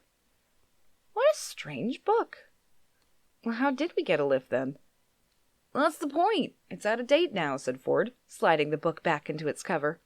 "I'm doing the field research for the new revised edition, and one of the things I'll have to do is include a bit about how the Vogons now employ Dentrasi cooks, which gives us a rather useful little loophole." A pained expression crossed Arthur's face. "But who are the Dentrasi?" he said. "Great guys," said Ford. "They're the best cooks and the best drink mixers, and they don't give a wet slap about anything else. And they'll always help hitchhikers aboard, partly because they like the company, but mostly because it annoys the Vogons. Which is exactly the sort of thing you need to know if you're an impoverished hitchhiker trying to see the marvels of the universe for less than 30 Altarian dollars a day. And that's my job. Fun, isn't it?" Arthur looked lost. "It's amazing," he said, and frowned at one of the other mattresses. "Unfortunately, I got stuck on Earth for rather longer than I intended," said Ford. "I came for a week, got stuck for 15 years. "But how did you get there in the first place, then?" "Easy. I got a lift with a teaser." "A teaser?" "Yeah." What is a teaser?" "Teasers are usually rich kids with nothing to do. They cruise around looking for planets which haven't made interstellar contact yet and buzz them." "Buzz them?" Arthur began to feel that Ford was enjoying making life difficult for him. "Yeah," said Ford. "They buzz 'em. They find some isolated spot with very few people around, then land right by some poor unsuspecting soul whom no one's ever going to believe, and then strut up and down in front of him wearing silly antennae on their head and making beep-beep noises. Rather childish, really." Ford leant back on the mattress with his hands behind his head, looking infuriatingly pleased with himself. "Ford," insisted Arthur, "I don't know if this sounds like a silly question, but what am I doing here?" "Well, you know that," said Ford. "I rescued you from the earth." "And what's happened to the earth?" "Ah, it's been demolished." "Has it?" said Arthur levelly. "Yep, just boiled away into space." "Look," said Arthur, "I'm a bit upset about that." Ford frowned to himself and seemed to roll the thought around in his mind. "Yeah, I can understand that," he said at last. "Understand that? Understand that?" shouted Arthur. Ford sprang up. "Keep looking at the book," he hissed urgently. "What? Don't panic." "I am not panicking!" "Yes, you are." "All right, so I'm panicking. What else is there to do?" "You just come along with me and you have a good time. The galaxy's a fun place. You'll need to have this fish in your ear." "I beg your pardon?" asked Arthur, rather politely, he thought. Ford was holding up a small glass jar, which quite clearly had a small yellow fish wriggling around inside it. Arthur blinked at him. He wished there was something simple and recognizable he could grasp hold of. He would have felt safe if alongside the Dentrassi underwear, the pile of scorned shellless mattresses, and the man from Beetlejuice holding up a small yellow fish and offering to put it in his ear, he had been able to see just a small packet of cornflakes. But he couldn't, and he didn't feel safe. Suddenly, a violent noise leapt at them from no source that he could identify. He gasped in terror at what sounded like a man trying to gargle whilst fighting off a pack of wolves. "Shh!" said Ford. "Listen, it might be important." Important?" "It's the Vogon captain, making an announcement on the tannoy." "You mean that's how Vogons talk?" "Listen!" "But I can't speak Vogon." "You don't need to. Just put this fish in your ear." Ford, with a lightning movement, clapped his hand to Arthur's ear, and he had the sudden sickening sensation of the fish slithering deep in his oral tract. Gasping with horror, he scrambled at his ear for a second or so, but then slowly turned goggled-eyed with wonder. He was experiencing the oral equivalent of looking at a picture of two black silhouetted faces and suddenly seeing it as a picture of a white candlestick, or of looking at a lot of colored dots on a piece of paper which suddenly resolve themselves into a figure 6 and mean that your optician is going to charge you a lot of money for a new pair of glasses. He was still listening to the howling gargles. He knew that, only now it had somehow taken on the semblance of perfectly straightforward English. This is what he heard. Chapter 6.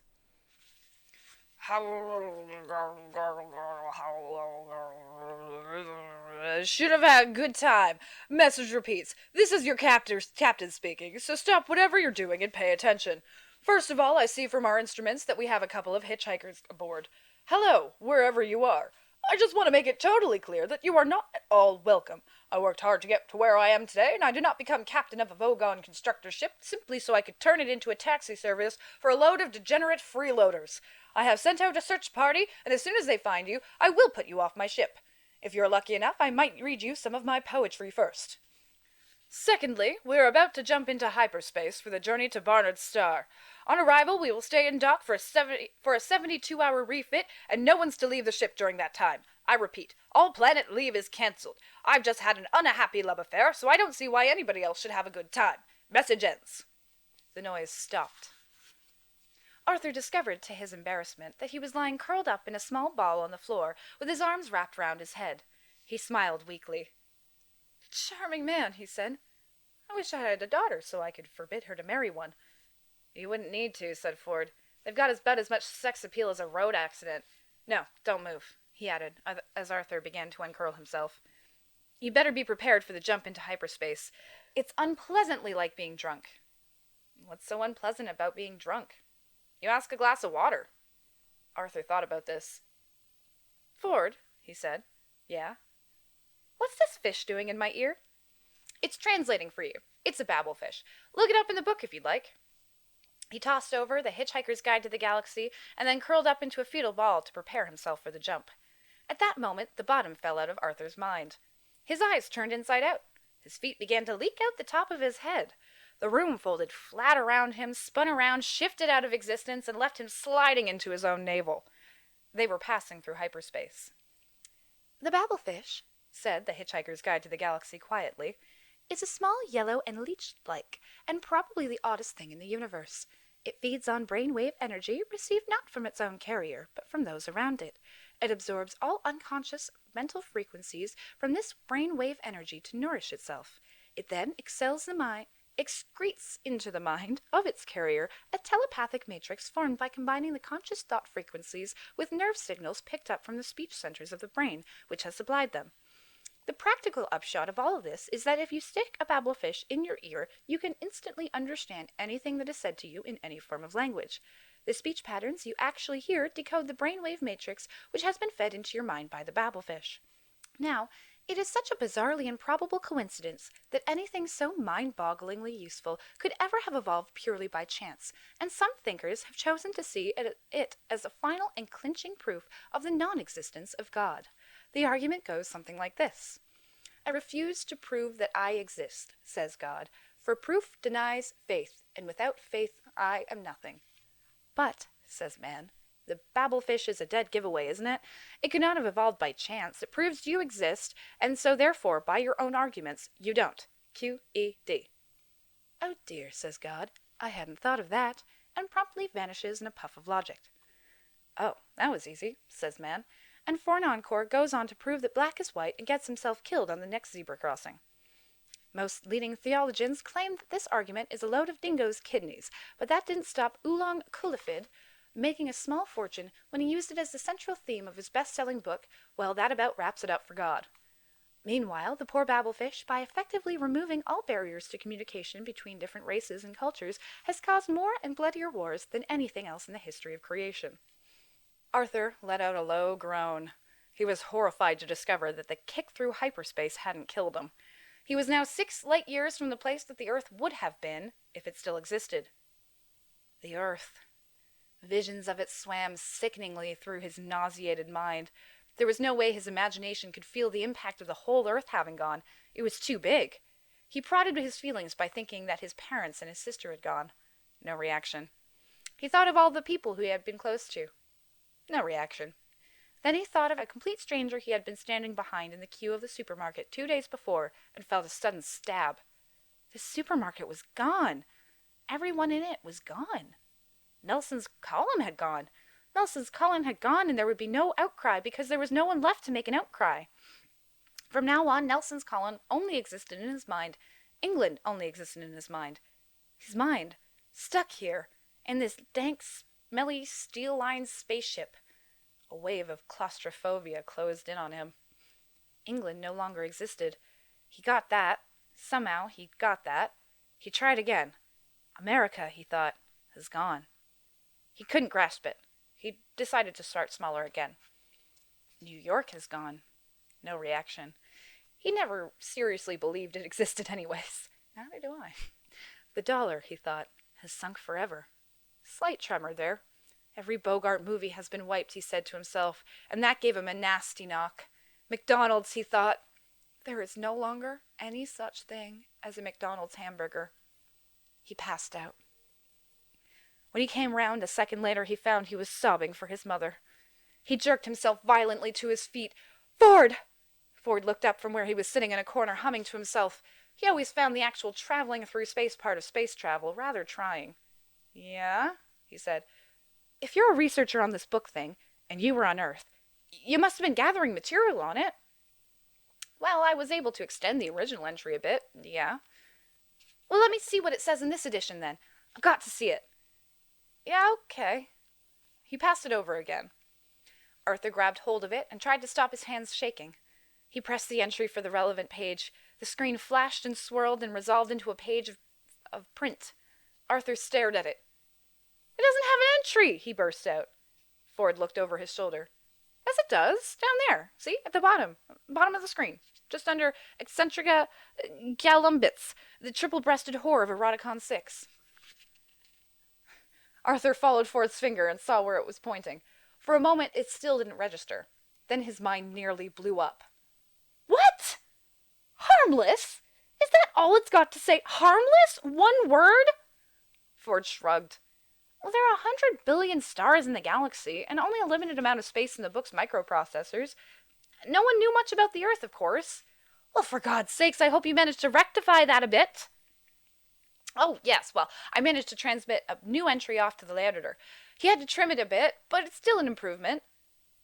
What does it say now? Said Arthur. Mostly harmless, admitted Ford, with a slightly embarrassed cough. Mostly harmless, shouted Arthur. What was that noise? Said Arthur. It was me! Shouting Arthur. No, shut up! I think we're in trouble. You think we're in trouble? Outside the door were the clear sounds of marching footsteps. The Dentrassi? Whispered Arthur. No, those are steel-tipped boots, said Ford. There was a sharp ringing rap on the door. Then who is it? Said Arthur. Well, if we're lucky, it's just the Vogons come to throw us into space. And if we're unlucky? If we're unlucky, said Ford grimly, the captain might be serious in his threat that he's going to read us some of his poetry first. Chapter 7. Vogon poetry is, of course, the third worst in the universe. The second worst is that of the Asgoths of Krea. During a recitation by their poet-master Grenthos the Flatulent of his poem Ode to a Small Lump of Green Putty I Found in My Armpit One Midsummer Morning, 4 of his audience died of internal hemorrhaging, and the president of the Mid-Galactic Arts Nobbling Council survived by gnawing one of his own legs off. Grenthos is reported to have been disappointed by the poem's reception, and was about to embark on a reading of his 12-book epic entitled My Favorite Bath-Time Gurgles, when his own major intestine, in a desperate attempt to save life and civilization, leapt straight up through his neck and throttled his brain.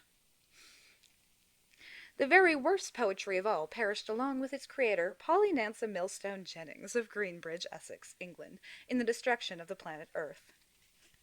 Prostetnik Vogon Jeltz smiled very slowly. This was done not so much for effect as because he was trying to remember the sequence of muscle movements. He had a terribly therapeutic yell at his prisoners, and was now feeling quite relaxed and ready for a little callousness. The prisoners sat in poetry appreciation chairs, strapped in. Vogon suffered no illusions as to the regard their works were generally held in. Their early attempts at composition had been part of a bludgeoning insistence that they would be accepted as a properly evolved and cultured race, but now the only thing that kept them going was sheer bloody-mindedness. The sweat stood out on Ford Prefect's brow and slid round the electrodes strapped to his temples. These were attached to a battery of electronic equipment, imagery intensifiers, rhythmic modulators, alliterative residulators, and simile dumpers, all designed to heighten the experience of the poem and make sure that not a single nuance of the poet's thought was lost. Arthur Dent sat and quivered.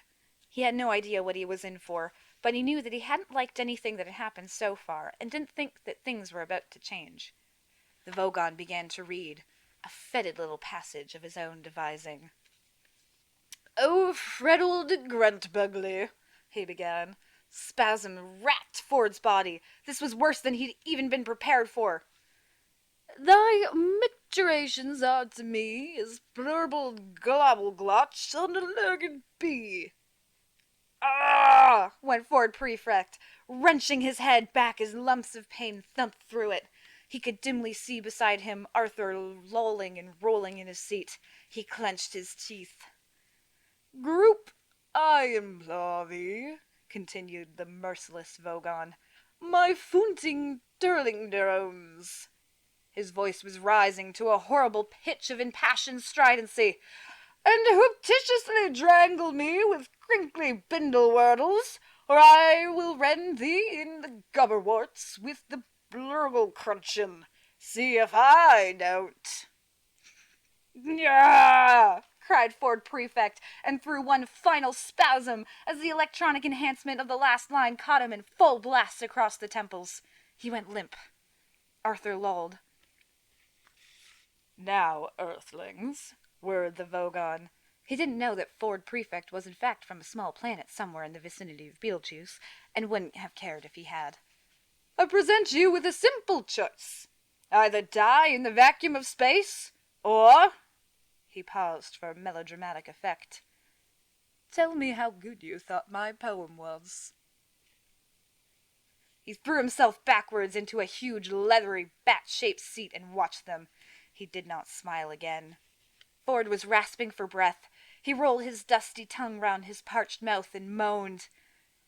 Arthur said brightly, Actually, I quite liked it. Ford turned and gaped. Here was an approach that had quite simply not occurred to him. The Vogon raised a surprised eyebrow that effectively obscured his nose, and was therefore no bad thing. Oh, good, he whirred, in considerable astonishment. Oh, yes, said Arthur. I thought that some of the metaphysical imagery was really particularly effective. Ford continued to stare at him, slowly organizing his thoughts around this totally new concept. Were they really going to be able to bareface their way out of this? Yes, do continue, invited the Vogon. Oh, and, interesting rhythmic devices, too, continued Arthur, which seemed to counterpoint the, he floundered. Ford leapt to his rescue, hazarding, counterpoint the surrealism of the underlying metaphor of the, he floundered too, but Arthur was ready again. Humanity of the Vogonity, Ford hissed at him. Yes, Vogonity, sorry, of the poem's compassionate soul. Arthur felt that he was on the home stretch now, which contrives, through the medium of verse structure, to sublimate this, transcend that, and come to terms with the fundamental dichotomies of the other. He was reaching a triumphant crescendo. And what is left with a profound and vivid insight into, which suddenly gave out on him. Ford leapt in with a coup de grace. Into whatever the poem was about, he yelled, out of the corner of his mouth. Well done, Arthur. That was very good. The Vogon perused them. For a moment, his embittered racial soul had been touched, but he thought no. Too little, too late. His voice took on the quality of a cat snagging brushed nylon. So what you're saying is that I write poetry because underneath my mean, callous, heartless exterior, I really just want to be loved, he said. He paused. Is that right? Ford laughed a nervous laugh. Well, I mean, yes, he said. Don't we all, deep down... No, The Vogon stood up. No, well, you're completely wrong, he said. I just wrote poetry to throw my mean, callous, heartless exterior into sharp relief. I'm going to throw you off this ship anyway. Guard, take the prisoners to number 3 airlock and throw them out. What? Shouted Ford. A huge young Vogon guard stepped forward and yanked them out of their straps with his huge, blubbery arms. You can't throw us out into space, yelled Ford. We're trying to write a book. Resistance is useless, shouted the Vogon guard back at him. It was the first phrase he'd learnt when he joined the Vogon Guard Corps. The captain watched with detached amusement and then turned away. Arthur stared round at him wildly. I don't want to die now. I've still got a headache. I don't want to go to heaven with a headache. I'll be all cross and I wouldn't enjoy it. The guard grasped them both firmly round the neck and, bowing deferentially towards the captain's back, hoiked them both protesting out of the bridge. A steel door closed and the captain was on his own again. He hummed quietly and mused to himself, lightly fingering his notebook of verses. He said. Counterpoint the surrealism of the underlying metaphor. He considered this for a moment, and then closed the book with a grim smile. Death's too good for them, he said. The long steel-lined corridor echoed to the feeble struggles of the two humanoids clamped firmly under rubbery Vogon armpits. This is great, sputtered Arthur. This is really terrific. Let me go, you brute! The Vogon guard dragged them on. Don't you worry, said Ford. I'll think of something. He didn't sound so hopeful. Resistance is useless, bellowed the guard. Just don't say things like that, stammered Ford. How can anyone maintain a positive mental attitude if you're saying things like that? My God, complained Arthur. You're talking about a positive mental attitude, and you haven't even had your planet demolished today. I woke up this morning, and I thought I'd have a nice relaxed day. Do a bit of reading, brush the dog. It's now just after 4 in the afternoon, and I'm already being thrown out of an alien spaceship 6 light years from the smoking remains of the Earth. He sputtered and gurgled as the Vogon tightened his grip. All right, said Ford. Just stop panicking. Who said anything about panicking? Snapped Arthur. This is just a culture shock. You wait till I've settled down into the situation and found my bearings. Then I'll start panicking. Arthur, you're getting hysterical. Shut up. Ford tried desperately to think, but was interrupted by the guards shouting again. Resistance is useless. And you can shut up as well, snapped Ford. Resistance is useless. I'll give it a rest, said Ford. He twisted his head till he was looking straight up into his captor's face. A thought struck him. Do you really enjoy this sort of thing? He asked suddenly. The Vogon stopped dead, and a look of immense stupidity seeped slowly over his face. Enjoy? He boomed. What do you mean? What I mean, said Ford, is does it give you a full, satisfying life? Stomping around, shouting, pushing people out of spaceships? The Vogon stared up at the low steel ceiling, and his eyebrows almost rolled over each other. His mouth slacked. Finally, he said, Well, the hours are good. They'd have to be, agreed Ford. Arthur twisted his head round to look at Ford. Ford, what are you doing? He asked in an amazed whisper. Oh, just trying to take an interest in the world around me, okay, he said. So the hours are pretty good, then, he resumed. The Vogon stared down at him as sluggish thoughts moiled around in the murky depths. Yeah, he said. But now that you come to mention it, most of the actual minutes are pretty lousy. Except, he thought again, which required looking at the ceiling. Except some of the shouting I quite like. He filled his lungs and bellowed, Resistance is... Sure, yes, interrupted Ford hurriedly. You're good at that, I can tell. But if it's mostly lousy, he said slowly, giving the words time to reach their mark, then why do you do it? What is it? The girls? The leather? The machismo? Or do you just find that coming to terms with the mindless tedium of it all presents an interesting challenge? Arthur looked backwards and forwards between them in bafflement. Said the guard. I don't know. I think I just sorta do it, really. My aunt said that spaceship guard was a good career for a young Vogon, you know? The uniform, the low-slung stun ray holster, the mindless tedium. There you are, Arthur, said Ford, with an air of someone reaching the conclusion of his argument. You think you've got problems. Arthur rather thought he had. Apart from the unpleasant business with his home planet, the Vogon guard had half-throttled him already, and he didn't like the sound of being thrown into space very much. Try and understand his problem, insisted Ford. Here he is, poor lad, his entire life's work is stamping around, throwing people off spaceships. And shouting, added the guard. And shouting, sure, said Ford, patting the blubbery arm clamped round his neck in friendly condescension. And he doesn't even know why he's doing it. Arthur agreed. This was very sad. He did this with a small, feeble gesture because he was too asphyxiated to speak. Deep rumblings of bemusement came from the guard. Well, now that you put it like that, I suppose. Good lad, encouraged Ford. But all right, went on the rumblings. So what's the alternative? Well, said Ford, brightly but slowly, stop doing it. Of course. Tell them, he went on, you're not going to do it any more. He felt he ought to add something to that, but for the moment the guard seemed to have his mind occupied, pondering that much.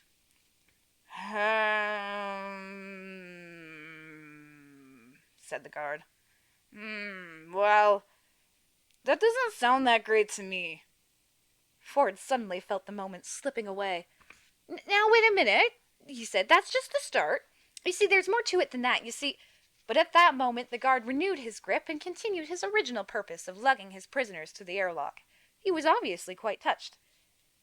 No, I think if it's all the same to you, he said, I better get you both shoved into this airlock and go and get on with some other bits of shouting I've got to do.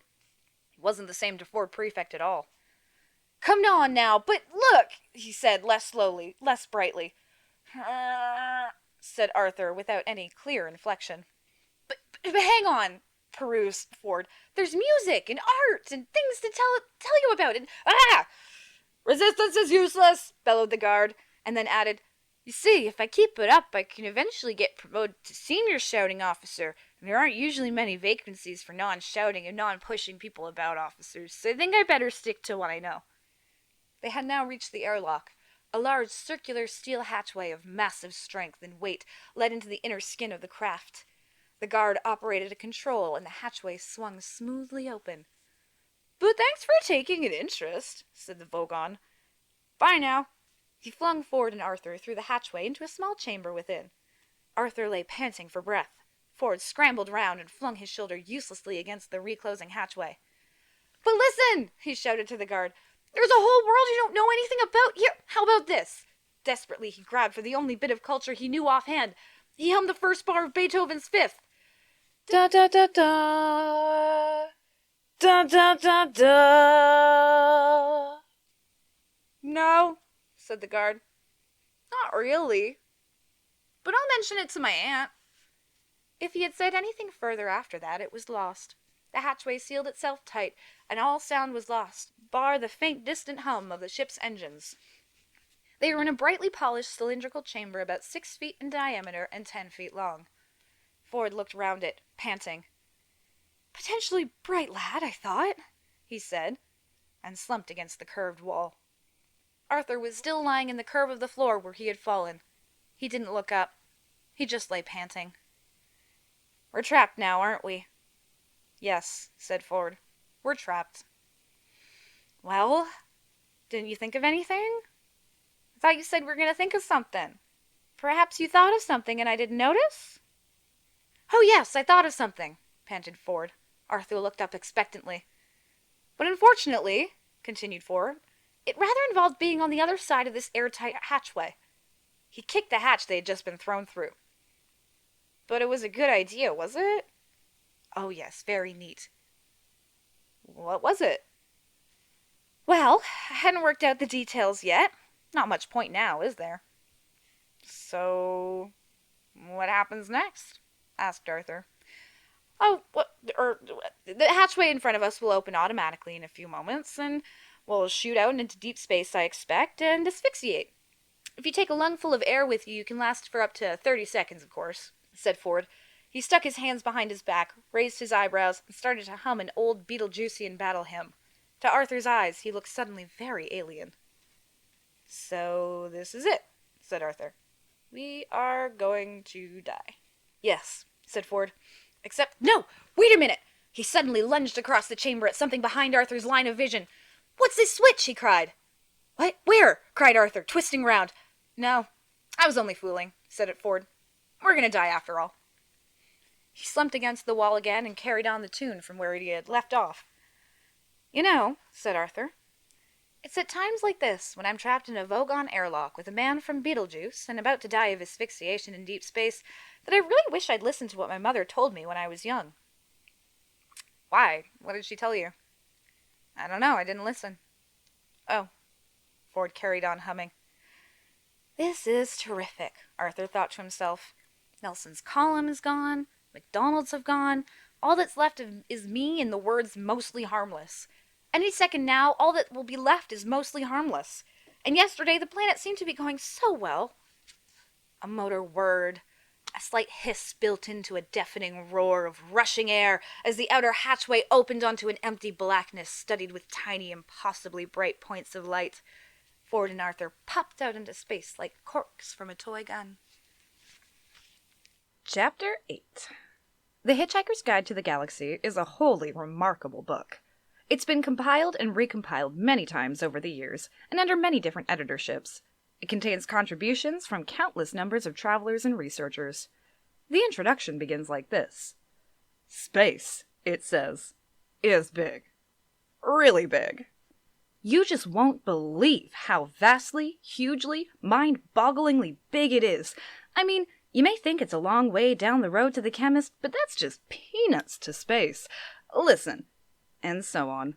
After a while, the style settles down a bit and begins to tell you things you really need to know, like the fact that the fabulously beautiful planet Beth Seliman is now so worried about the cumulative erosion by 10 billion visiting tourists a year that any net imbalance between the amount you eat and the amount you excrete whilst on the planet is surgically removed from your body weight when you leave. So every time you go to the lavatory, it's vitally important to get a receipt there. To be fair, though, when confronted by the sheer enormity of the distances between the stars, better minds than the one responsible for the guide's introduction have faltered. Some invite you to consider for a moment a peanut in Reading and a small walnut in Johannesburg and other such dizzying concepts. The simple truth is that interstellar distances will not fit into the human imagination. Even light, which travels so fast that it takes most races thousands of years to realize that it travels at all, takes time to journey between the stars. It takes 8 minutes to journey from the star Sol to the place where the Earth used to be, and 4 years more to arrive at Sol's nearest stellar neighborhood, Alpha Proxima. For light to reach the other side of the galaxy, for it to reach Damogrand, for instance, takes rather longer, 500,000 years. The record for hitchhiking this distance is just under 5 years, but you don't get to see much on the way.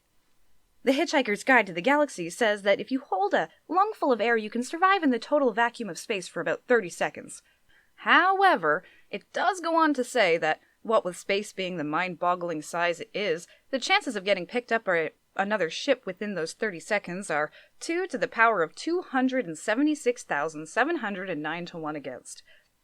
By a totally staggering coincidence, that is also the telephone number of an Islington flat where Arthur once went to a very good party and met a very nice girl whom he totally failed to get off with. She went off with a gatecrasher. Though the planet Earth, the Islington flat, and the telephone have all now been demolished, it is comforting to reflect that they are all in some small way commemorated by the fact that 29 seconds later, Ford and Arthur were rescued. Chapter 9. A computer chattered to itself in alarm as it noticed an airlock open and close itself for no apparent reason. This was because reason was in fact out to lunch. A hole had just appeared in the galaxy.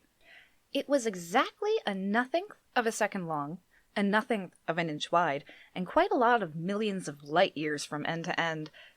As it closed up, lots of paper hats and party balloons fell out of it and drifted through the universe. A team of 7 3-foot-high market analysts fell out of it and died, partly of asphyxiation, partly of surprise. 239,000 lightly fried eggs fell out of it too, materializing in a large wobbly heap onto the famine-struck land of Pogril in the Pansel system. The whole Pogril tribe had died out from famine, except for one last man who died of cholesterol poisoning some weeks later. The nothingth of a second for which the whole existed reverberated backwards and forwards through time in the most improbable fashion. Somewhere in the deeply remote past it seriously traumatized a small random group of atoms drifting through the empty sterility of space and made them cling together in the most extraordinarily unlikely patterns. These patterns quickly learned to copy themselves. This was part of what was so extraordinary about the patterns, and went on to cause massive trouble on every planet they drifted onto. And that was how life began in the universe. 5 wild event maelstroms swirled in vicious storms of unreasons and spewed up a pavement. On that pavement lay Ford Prefect and Arthur Dent, gulping like half-spent fish. There you are, gasped Ford, scrabbling for a finger-hold on the pavement and to race through the third reach of the unknown. Told you I'd think of something. Oh, sure, said Arthur. Sure. Bright idea of mine, said Ford, to find a passing spaceship and get rescued by it. The real universe arced sickeningly away beneath them. Various pretend ones flitted silently by, like mountain goats. Primal light exploded, splattering space-time as with gobbets of junk. Time blossomed, matter shrank away. The highest prime number coalesced quietly in a corner and hid itself away forever. Oh, come off it, said Arthur. The chances against it were astronomical. Don't knock it. It worked, said Ford. What sort of ship are we in? Asked Arthur as the pit of eternity yawned beneath them. Well, I don't know, said Ford. I haven't opened my eyes yet. No, Nor have I, said Arthur. The universe jumped, froze, quivered, and splayed out in several unexpected directions. Arthur and Ford opened their eyes and looked about in considerable surprise. Good God, said Arthur. It looks just like the seafront at Southend. Well, hell, I'm relieved to hear you say that, said Ford. Why? Because I thought I must be going mad. Perhaps you are. Perhaps you only thought I said it. Ford thought about this. Well, did you say it or didn't you? He asked. I think so, said Arthur. Well, perhaps we're both going mad. Yes, said Arthur. We'd be mad, all things considered, to think this was Southend. Well, do you think it's Southend? Oh, yes. So do I. Therefore we must be mad. Well, it's a nice day for it. Yes, said a passing maniac. Well, who is that? Asked Arthur. Who, the man with the 5 heads and the elderberry bush full of kippers? Yeah. I don't know. Just someone. Ah. They both sat on the pavement and watched with a certain unease as huge children bounced heavily along the sand and wild horses thundered through the sky, taking fresh supplies of reinforced railings to the uncertain areas.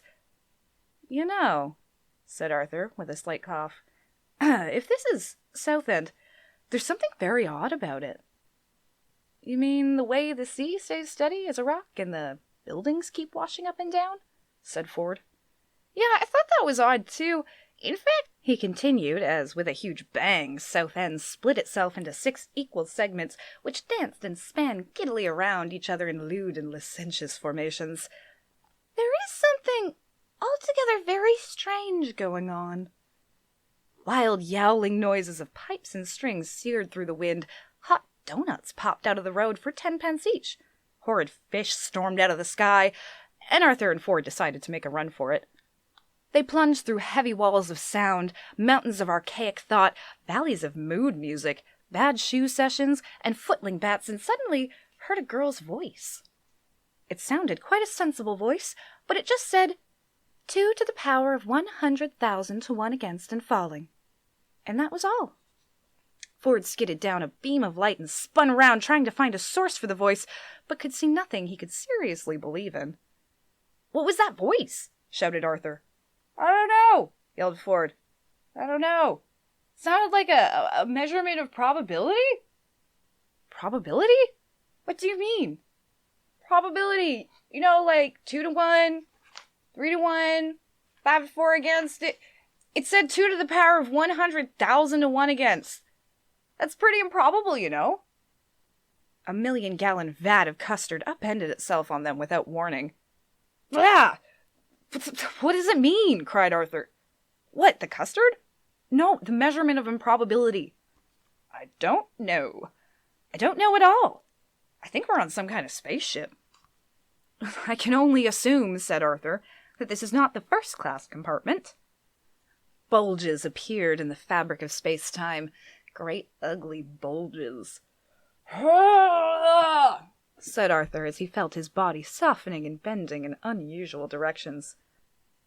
Southend seems to be melting away.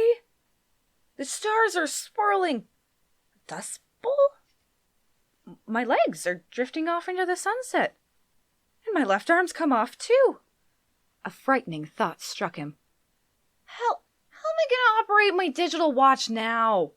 He wound his eyes desperately around to Ford's direction. Ford, he said, you're turning into a penguin. Stop it. Again came the voice. 2 to the power of 75,000 to 1 against and falling. Ford waddled around his pond in a furious circle. Hey, he quacked. Who are you? Where are you? What's going on? And is there any way of stopping it? Please relax, said the voice pleasantly, like a stewardess in an airliner with only 1 wing and 2 engines, one of which is on fire. You are perfectly safe. But that's not the point, raged Ford. The point is that I am now a perfectly safe penguin, and my colleague here is rapidly running out of limbs. It's all right, I've got them back now, said Arthur. 2 to the power of 50,000 to 1 against and falling, said the voice. Admittedly, said Arthur, They're longer than I usually like them, but... Isn't there anything? Squawked Ford in avian fury. You feel you ought to be telling us? The voice cleared its throat. A giant petit four lolloped off into the distance. Welcome, the voice said, to the starship Heart of Gold. The voice continued. Please do not be alarmed, it said, by anything you see or hear around you. You are bound to feel some initial ill effects as you've been rescued from certain death at an improbability level of 2 to the power of 276,000 to 1 against, possibly much higher. We are now cruising at a level of 2 to the power of 25,000 to 1 against and falling, and we will be restoring normality just as soon as we are sure of what is normal anyway. Thank you. 2 to the power of 20,000 to 1 against and falling. The voice cut out. Ford and Arthur were in a small, luminous pink cubicle. Ford was wildly excited. Arthur, he said, this is fantastic! We've been picked up by a ship powered by the infinite improbability drive. This is incredible. I heard rumors about it before. They're all officially denied, but they must have done it. They've built an improbability drive. Arthur, this is... Arthur? What's happening?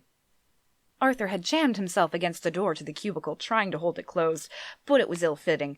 Tiny furry little hands were squeezing themselves through the cracks. Their fingers were ink-stained. Tiny voices chattered insanely. Arthur looked up. Ford, he said, there's an infinite number of monkeys outside who they want to talk to us about the script for Hamlet they've worked out.